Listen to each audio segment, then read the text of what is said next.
안녕하십니까. 강명도TV 자유조선을 시작하겠습니다. 오늘은 북한의 김정은이 문재인에게 보낸 친서와 그리고 또 오늘 발사한 세 발의 미사일, 도대체 김정은은 무엇을 노리는가, 이런 제목을 가지고 여러분들에게 말씀을 드리려고 합니다. 지금은 모든 역량을 국민의 생명과 안전을 지키는 데 총력을 집중해야 되고, 또 하나 국가 안보에 총력을 기울여야 합니다. 왜 김정은이 미사일을 발사하고 그 다음날 청와대를 입에 담지 못할 막말로 공격하고 나서 편지를 보냈겠습니까? 친서를 보냈습니다. 저는 그 친서를 보낼 그 이유에 대해서 전번에 말씀을 드렸습니다. 김정은의 친서에는 음모와 전략이 담겨져 있다고 말씀을 드렸습니다. 그리고 여기에 호둥지둥 된다면 우리의 안보는 그야말로 파괴될 수 있다고 경고했습니다. 한미동맹 강화, 그리고 우리 국방부의 안보력을 총동원해서 북한을 감시해야 된다고도 했습니다. 또 미사일을 계속해서 발사할 것이라고도 했습니다. 그러니 호둥지둥 답서를 보낼 것이 아니라 좀 지켜보는 것이 나았는데, 김정은의 친서를 받자마자 마치도 가뭄에 단비를 맞은 것처럼 그냥 너무나도 감개무량해서 다시 답장을 보내면서 남북관계 전반에 대한 방역 문제뿐만 아니라 보건방역협력뿐만 아니라 남북관계 전반에 대한 협력을 강화하자는 내용으로 보낸 것 같습니다. 그런데 북한의 답변은 미사일이었습니다. 또다시 미사일을 오늘 아침에 동해상으로 세 발을 발사했습니다. 초대형 방사포 미사일입니다. 이것은 무엇을 말해주냐? 이 전번에 쏜 두 발도 그렇고 이번에 쏜 초대형 방사포 세 발도 그렇고 가장 정밀하게 타격할 수 있는 중단거리 미사일들입니다. 바로 우리 한국을 겨냥하고 있다는 것입니다. 미국도 아니고 일본도 아닙니다. 바로 우리 한국 전체 한반도를 겨냥할 수 있는 초정밀 방사포, 대형 방사포 미사일을 발사했다는 데 의미가 있습니다. 김정은은 28일 날 군종별 훈련을 마치고 마지막 포사격 훈련에 직접 참관하여 지휘명령을 내렸습니다. 그리고 나서 김정은은 바로 3월 2일 날 미사일 부대, 즉 초대형 방사포 부대를 현지 시찰하고 거기에서 미사일 두 발을 발사하도록 명령을 내리고 지켜보았습니다. 그리고 나서 김정은은 자기 여동생을 시켜 문재인 정부를 신랄하게 비판했습니다. 우리가 미사일을 쏘든 핵실험을 하든 너희들이 상관할 바가 아니다. 너희 같은 사람들이 주제넘게 이래라 저래라 하지 말라. 당신들의 주제를 파악하라고 했습니다. 다시 한번 이런 데 간섭하고 한다면 더 큰 후과가 초래할 것이라고 협박을 했습니다. 청와대는 그때 당시 멘붕 상태에 빠졌죠. 그리고 다음 날 김정은의 친서를 보내왔다고 발표를 합니다. 그리고 바로 그 친서를 받자마자 답장을 보냈다고 청와대가 또 발표했습니다. 이렇게 호둥지둥하는 모습, 김정은은 어떻게 생각하겠습니까? 우리 국가 안보가 그래서 저는 최대 위기를 맞고 있다는 것입니다. 김정은은 바로 이것을 노리는 것입니다. 제가 토요일에도 방송을 했듯이 김정일의 노림수는 바로 이것입니다. 우리는 이미 핵보유국이다. 북한은 이미 핵보유국이다. 그리고 대륙간 탄도미사일 발사하듯 방사포를 발사하듯 중단거리 미사일 발사하듯 너희들은 간섭할 바가 못 된다.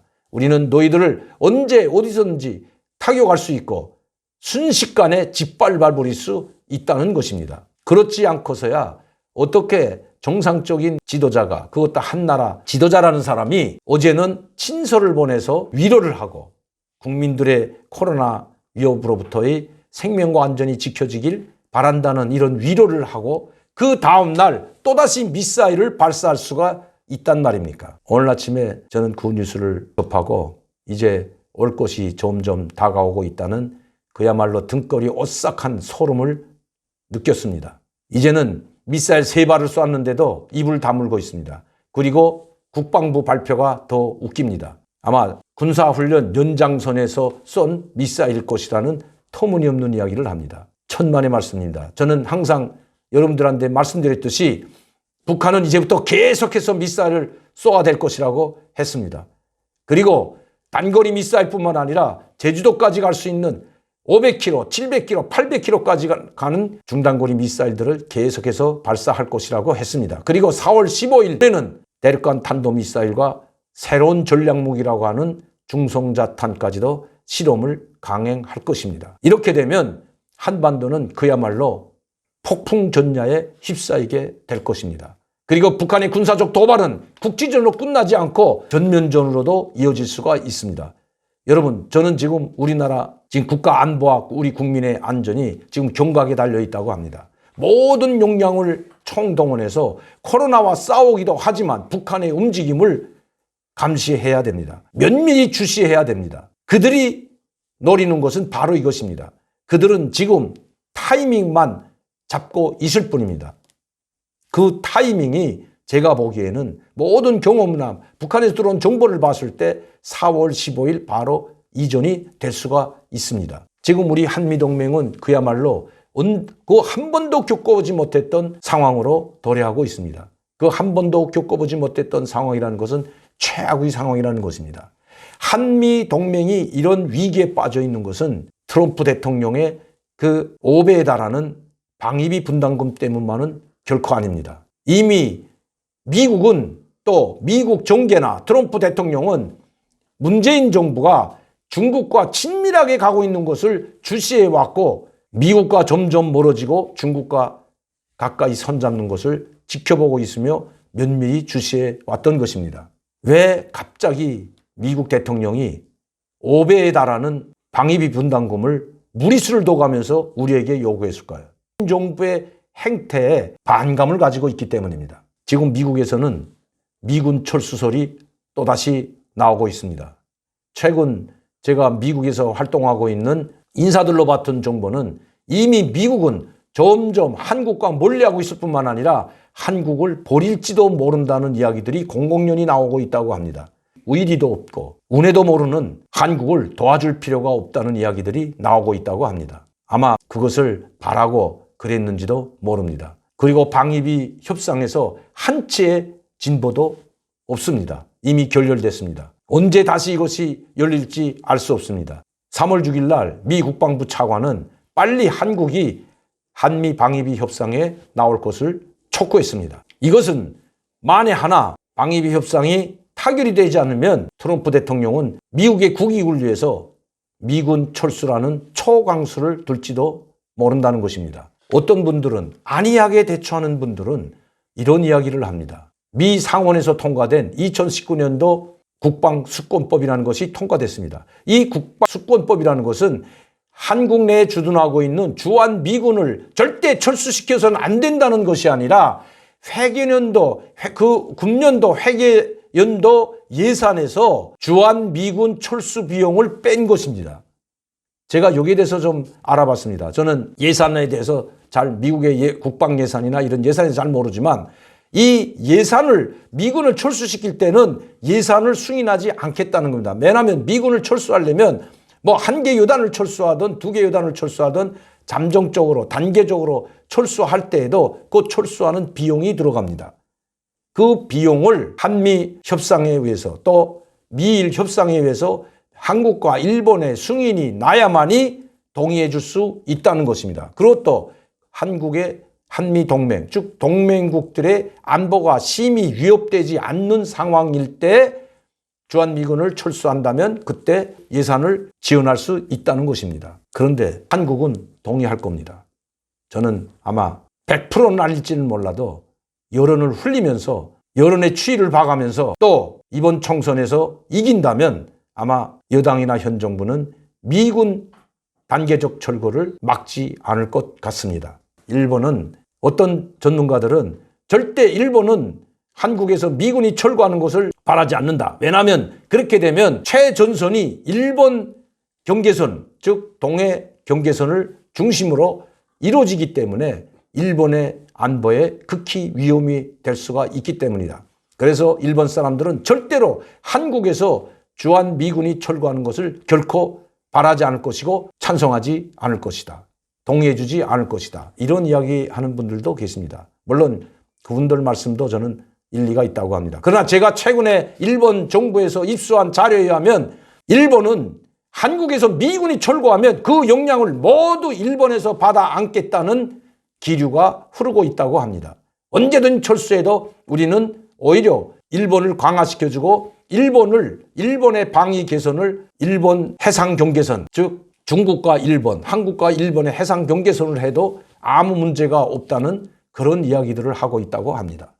다시 말씀드리면 주한 미군을 철수한다면 오히려 일본은 자국의 안보가 미국에서 더 튼튼하게 된다는 것을 공공연하게 이야기하고 있다고 합니다. 착각하지 말아야 됩니다. 일본 정부가 주한미군이 철거를 결코 용납하지 않고 동의해주지 않을 것이라는 이런 착각에 빠지면 안 됩니다.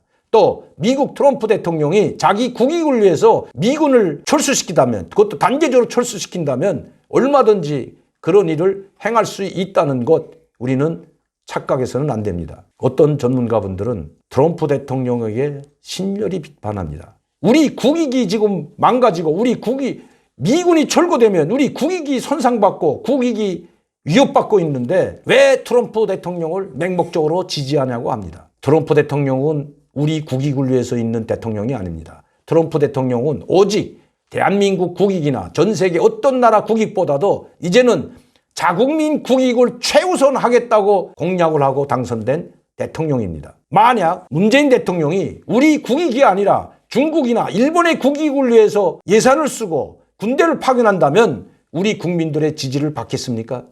그 어느 나라 대통령도 모든 외교나 국제협력관계에서 자기 국익을 우선에 두고 국제협력관계를 또 외교관계를 가지고 있습니다. 첫 번째도 둘째도 셋째도 자기 국익입니다. 자기 국민의 생명과 안전을 지키고 국가의 안보를 지키는 것이 최우선으로 되어 있다는 것입니다.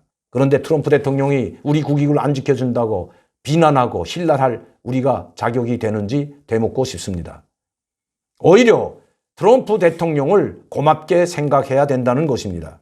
그나마 미군을 철수시키겠다고 문재인 정부를 압박하고 있지만 그래도 철수시키지 않고 북한의 비핵화를 위해서 유엔 제재를 단 한치도 풀어주지 않고 있는 트럼프 대통령에게 고마움을 표시해야 될 상황이라는 것입니다.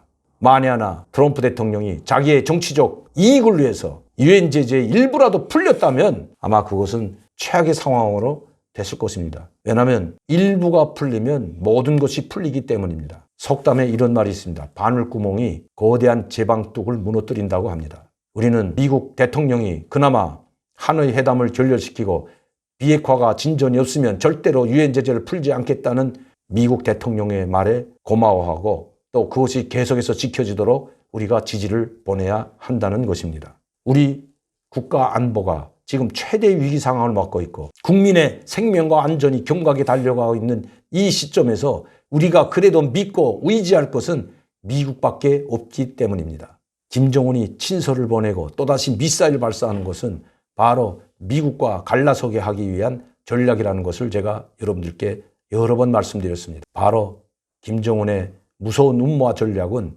한미동맹의 파괴입니다. 그리고 주한미군 철수입니다. 여기에 모든 것을 걸고 지금 북한 김정은은 우리 문재인 정부를 농락하고 있다는 것입니다. 이러한 김정은의 전략과 음모를 예리하게 분석하고 극복하지 못한다면 우리 국가 안보는 그야말로 풍전등화가 될 것이기 때문입니다. 시간이 얼마 남지 않았습니다. 저는 여러분들에게 항상 팩트를 가지고 말씀드리겠다고 했습니다. 저는 예언자도 아니고 선지자도 아닙니다. 그러나 제가 지금까지 한 말들 중에 지금까지 한 100여 차례 된 유튜브 방송에서 한 모든 이야기들이 사실로 드러나고 있다는 것입니다. 이제 이 나라를 구원하고 이제 대한민국을 지키고 우리 국민의 생명과 안전, 국가의 안보를 지키는 길은 우리 국민 여러분들께 달려 있습니다. 오늘도 저를 사랑해 주시고 격려해 주시고 항상 지원해 주시는 여러분들께 진심으로 감사를 드립니다. 항상 여러분들께